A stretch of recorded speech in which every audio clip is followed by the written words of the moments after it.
Kurti ka ndërtuar një model komunikimi që e përjashton median dhe shmang llogaridhënien publike. Kështu shprehet kryetari i Asociacionit të Gazetarëve të Kosovës, Xhemail Rexha. Sipas tij, komunikimi i drejtë për drejtë përmes rrjeteve sociale ka zëvendësuar dialogun institucional me gazetarët, duke e bërë qeverisjen më pak transparente dhe më pak të sfiduar.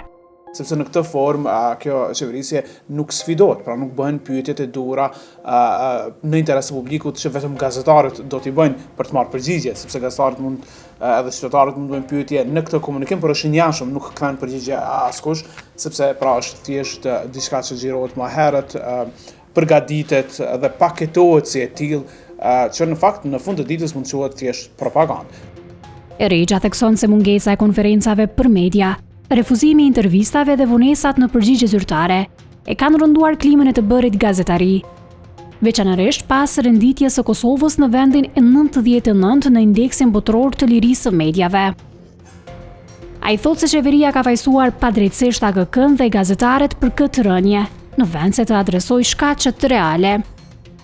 Gazetarët u bën cak i sulmeve në fushatën e vetëvendosjes, sidomos gazetarët e dy mediave, të Klan Kosovës dhe të Nacionales, dhe pastaj edhe në ditën e zgjedhjeve gazetarët e Klan Kosovës u sulmuan më të shkurt gjatë gjithë vitit. Kjo tendencë pra për të minuar punën e mediave duke u vënë emra mbi emra të ndryshme mediave ka vazhduar gjatë gjithë vitit. Sipas Rexhës, miratimi i ligjit për KPM-n i shpallur më pas antikushtetues, si dhe gjua denigruese ndaj mediave përfshir etiketimet si vrasës me pagesë, përbëjnë precedent të rrezikshëm për demokracinë. Ai shton se kryeministri dhe presidentja japin shumë pak intervista për mediat vendore, duke u shfaqur kryesisht gjatë fushatave zgjedhore. Ne vazhdimisht kemi thënë që një si kryeministri Kurti ashtu edhe presidenti Osmani japin shumë pak intervista për mediat lokale, i bëjnë mediat lokale të Kosovës kuptimin nacionale, por mediat të Kosovës, pasi që flasin shumë për media ndërkombëtare, kanë dëshirë të dalin në BBC, në CNN, të flasin për Ukrainën, për Rusinë, për tema të mëdha gjeopolitike dhe i shmangin intervistat. Shumica prej tyre që janë bërë në këto 5 vjet mund të numërohen deri në 10 intervista jo më shumë të kryeministrit Kurti. Në të njëjtën linjë është edhe juristja e mediave Flutra Kusari. Ajo vlerëson se qeveria e lëvizjes vetëvendosje është ndër më jo transparentet deri më tani, duke e krahasuar me një kavanos të mbyllur hermetikisht.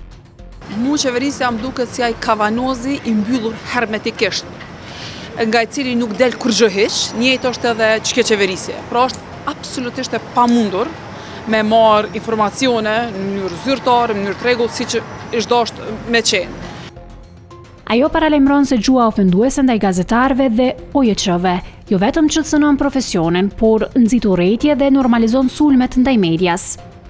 Për gjatë viteve në Agjencinë për Informim dhe Privatësi është rrit numri i ankesave, ose për refuzim të qasjes në dokumente publike, ose për ignorim të kërkesave për qasje në dokumente. Sipas Kusarit dhe Rexhës, mungesa e dialogut me shoqërinë civile dhe mediat po e dëmton interesin publik, duke lënë qytetarët më pak të informuar dhe duke dobësuar llogaridhënien demokratike.